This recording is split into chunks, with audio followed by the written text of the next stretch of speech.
Have you ever agreed to something so absurd that even your best friend refused to believe you when you told him about it? My name is Andrew Collins. I'm 34, and when I called my friend Marcus that night to tell him I'd just gotten engaged to a school teacher I'd known for exactly 4 hours, he laughed so hard he had to put the phone down. I don't blame him. 3 months earlier, I was a fairly predictable man living in Denver, Colorado, running a consulting firm, showing up to the same restaurants, dating the same type of woman, until an attorney's office turned my entire life sideways in one afternoon. My Uncle Frank had left me the mountain lodge that raised me, the one place that ever felt like home, but attached to that inheritance was a single, brutal condition. I had to be legally married within 24 hours, or the property would pass permanently to my cousin Victor, a man who had already listed two similar lodges for sale that same year, and clearly saw Frank's place as nothing more than square footage. Frank built that lodge with his own hands in his 20s, log by log, and every summer of my childhood I woke up there to the sound of an axe splitting firewood before sunrise, and the smell of pine sap drifting through a screen door that never fully closed.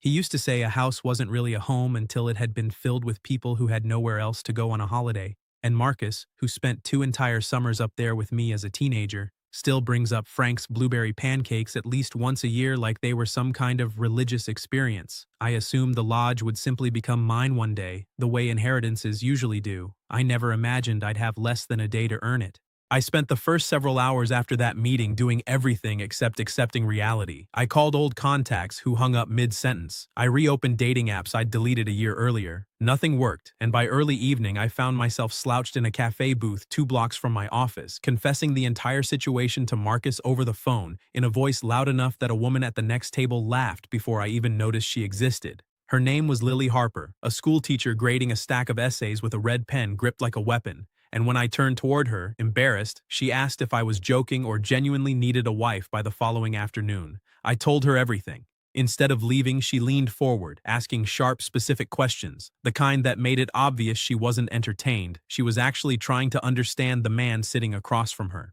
2 hours passed before either of us noticed the cafe closing around us. At some point, I repeated myself, quieter this time. I need a wife by tomorrow. Lily reached into her bag and pulled out a folded piece of notebook paper, its edges worn soft from being opened and closed more than once. "Promise me these things first," she said, sliding it across the table. And I understood immediately that whatever was written there mattered more to her than the marriage itself. 5 conditions stared back at me. Honesty, even when inconvenient. Respect, the kind that survives long after any audience disappears. Patience, especially on days it feels impossible. Genuine presence, not just a signature on a legal document. And a promise to always make room for people who needed help, regardless of how demanding my life became. I signed it that night, 18 hours before the deadline, handshaking, some part of me already sensing this piece of paper mattered more than the inheritance driving the whole arrangement. We married the next morning in a rushed courthouse ceremony, 40 minutes before the deadline expired. Marcus was the first person I called afterward, and true to form, he assumed I was joking until I sent him a photo of the marriage certificate, at which point he called me back within 90 seconds demanding an explanation. I gave him the short version. He gave me a long, skeptical silence in return. "You married a stranger to save a cabin," he finally said. "That's either the smartest or the dumbest thing you've ever done, and I genuinely can't tell which yet."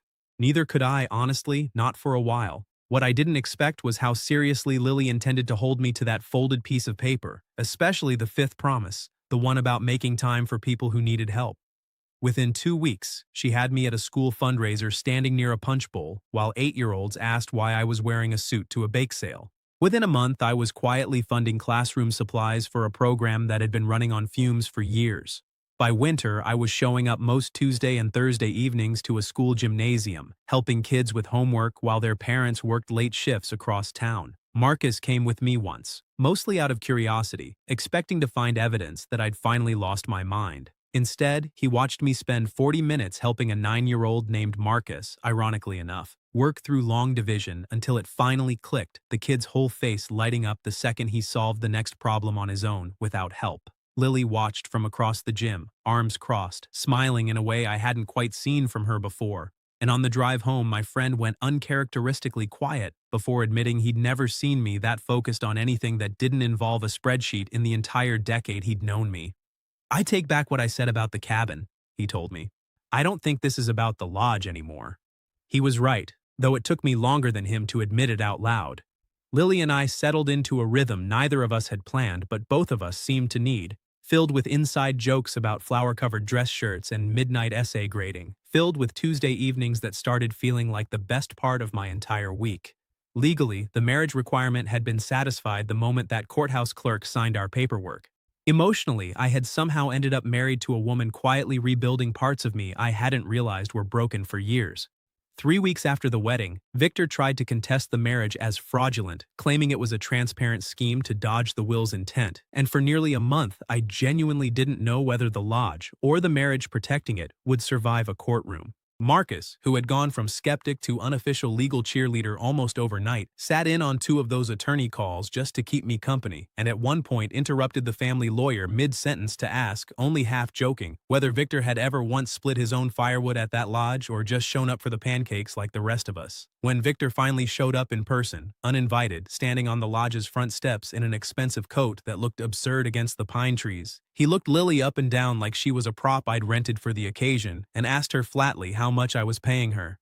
Lily didn't raise her voice. She told him some things in this family clearly skipped straight past him, folded her arms, and said she wasn't going anywhere, not because of a will, but because she'd chosen to be there. Victor's case collapsed 2 weeks later once his own lawyer found nothing fraudulent to uncover, only 2 people who had built something unexpectedly real out of a legal technicality. Marcus called me that night just to say, in his usual blunt way, that he'd never seen anyone stand up to Victor like that in his entire life, and that if I let this one go, he personally would never forgive me. Then came the evening everything nearly collapsed. I drove up to the lodge alone to sort paperwork with the property manager, and when I returned that night, Lily's bag sat packed by the front door. She told me, in a calm voice I could tell she'd rehearsed, that since the will's condition had long been fulfilled and neither of us had ever promised anything beyond that, she thought it fair to let me return to my old life before this got harder to walk away from than it already was. I stood there holding my car keys, feeling something crack open in my chest that had nothing to do with mountains or paperwork. I asked for 1 hour. I drove her back up to that same porch where Frank used to leave a second mug of coffee out every morning, waiting for someone who never seemed to arrive. I took her hands in mine and told her the truth, exactly the way she'd asked me to promise months earlier in a cafe booth. I told her I'd kept 4 of her 5 promises without much effort, because loving her had made them easy, and I was terrified of breaking the 5th one, the unspoken one neither of us had ever written down. I called a friend the night we got married and told him I had no idea if this was the smartest or dumbest decision of my life, I told her, my voice breaking. I know the answer now. It was the smartest one, by a landslide, and it's not close. Lily didn't answer right away. She looked out at the mountains, then back at my face, tears sliding down before she tried to stop them. I only wrote that list because I was terrified of loving someone who'd disappear the moment it got difficult, she finally whispered. I never expected the man who needed a wife by tomorrow to become the one I couldn't picture any tomorrow without. I called Marcus again that same night, standing on that porch with Lily still beside me, and told him the update. He was quiet for a long moment, and then, for the first time since this entire story began, he didn't laugh. Okay, he said, now I actually believe you. He also, true to form, immediately asked if he was invited back up for pancakes that weekend, and when I told him yes, he said that was the real proof this thing was serious, because I'd never once let him tag along on a getaway with any woman I'd dated before Lily. Frank's pancake recipe, it turns out, was tucked into the back of an old cookbook in the lodge's kitchen drawer, and Lily found it that same week, handwriting faded but legible, and made it for all 3 of us the following Saturday morning while Marcus recorded the entire thing on his phone, insisting it needed to be documented for posterity. I don't know if Frank ever imagined his ridiculous, impossible condition would end with his old recipe being remade in that same kitchen by a woman he never got to meet, but I like to think he would have approved. Mostly because there was, once again, a second mug of coffee sitting out on that porch, and this time it never sat empty for long, not on that porch, and not anywhere else in the life we were quietly, unexpectedly building together. Marcus recorded the entire thing on his phone, insisting it needed to be documented for posterity. I don't know if Frank ever imagined his ridiculous, impossible condition would end with his old recipe being remade in that same kitchen by a woman he never got to meet, but I like to think he would have approved. Mostly because there was, once again, a second mug of coffee sitting out on that porch, and this time it never sat empty for long, not on that porch, and not anywhere else in the life we were quietly, unexpectedly building together. Marcus recorded the entire thing on his phone, insisting it needed to be documented for posterity.